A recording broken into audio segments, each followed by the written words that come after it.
గదిలో ఎవరూ లేకపోయినా ఫ్యాన్ ఆన్లోనే వదిలేశారా?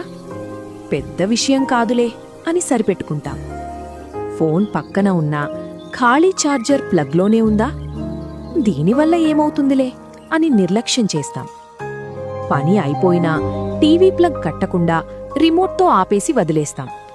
ఆ చిన్న రెడ్ లైట్ కూడా నిరంతరం కరెంటును వాడుకుంటూనే ఉంటుంది. గట్టిగా బ్లాంకెట్ కప్పుకుని ఏసీని 16 °C నడిపిస్తే ఆ కిక్కు బావుంటుంది కదూ. బయట వెలుతురు బావున్నా కిటికీలు తెరవకుండా లైట్లు వేసుకుని కూర్చుంటాం.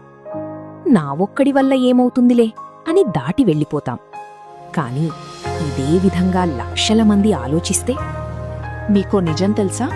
ఒక ఖాళీ గదిని వెలిగించడానికి కూడా ఒక పవర్ ప్లాంట్ పనిచేయాల్సిందే. మన విద్యుత్లో ఇంకా 70% బొగ్గు కాల్చడం ద్వారానే వస్తోంది. ఒక్కసారి మాత్రమే కదా, నేనొక్కడే కదా, ఏం మారుతుంది అనిపిస్తుంది కదూ. కాని అలా అనుకుంటూ కొన్ని లక్షల మంది అదే పని చేస్తే ఆ చిన్న అలవాట్లే పెద్ద ముప్పును తీసుకొస్తాయి. ఈ చిన్న చిన్న అలవాట్లను మార్చుకుందాం. అదే పెద్ద మార్పులకు పునాది అవుతుంది. మన విలాసం భూమికి వినాశనం కాకూడదు.